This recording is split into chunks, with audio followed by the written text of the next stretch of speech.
असली दुख जीवन में पहचानो। एक दुखी गरीब आदमी और भगवान बुद्ध के बीच की कहानी है और इससे आपको बहुत कुछ सीखने को मिलेगा। जैसे कि आपने सुना होगा, जो पानी गतिशील होता है वही स्वस्थ और काम के लायक होता है, और जो रुका हुआ है वह कभी भी खराब हो जाता है। इसलिए हमेशा गतिशील रहें।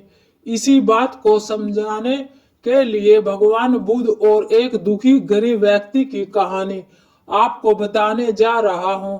एक बार गौतम बुद्ध या गांव में धर्म सभा को संबोधित कर रहे थे। लोग अपनी अपनी परेशानियों को लेकर उनके पास जाते और उनका हल लेकर खुशी खुशी वहां से लौटने। उसी गांव के सड़क के किनारे एक गरीब व्यक्ति बैठा रहता और धर्म सभा में जाने वाले सभी लोगों को बड़े ध्यान से देखता है। उसे बड़ा आश्चर्य होता है कि लोग अंदर तो बड़ा दुखी चेहरा लेकर जाते, लेकिन जब वापस आते हैं तो बड़े खुश दिखाई देते हैं। और यह चीज देखकर वह गरीब व्यक्ति बहुत आश्चर्यचकित हुआ। उसी गरीब को लगा कि क्यों नाम यह भी अपनी समस्या उसके सामने रखूं। मन में यह विचार लिए महात्मा बुद्ध के पास वहां पहुंचा। वहां जाकर दुखी व्यक्ति गरीब व्यक्ति ने देखा, लोग पंक्ति पर खड़े होकर लोग अपनी समस्या बता रहे थे और वहां मुस्कुराते हुए सबकी समस्या हल कर रहे थे।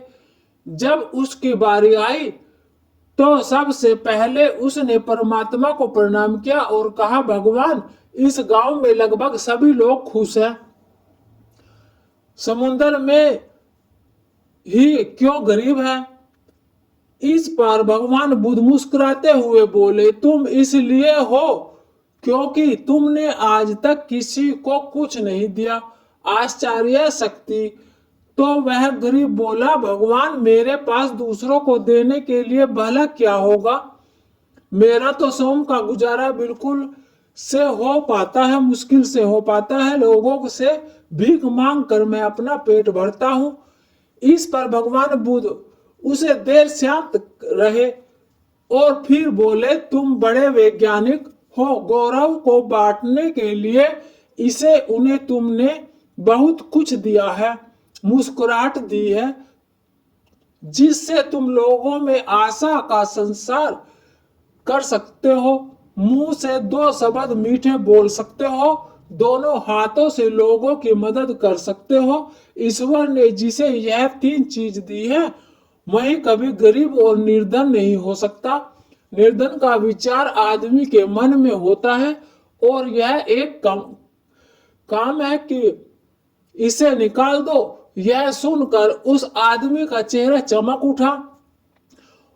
तो इस कहानी से आप समझ गए होंगे कि दुखी और गरीब होना एक भ्रम है, ना कि वास्तविकता। ऐसा सोच सकते हैं, ऐसा बन जाता है। दूसरों की मदद करेंगे तो आप हमेशा खुश रहेंगे। यह कहानी आपको कैसी लगी? पसंद आए तो लाइक, शेयर और चैनल को सब्सक्राइब करें। वीडियो को पूरा देखने के लिए आप सभी को धन्यवाद।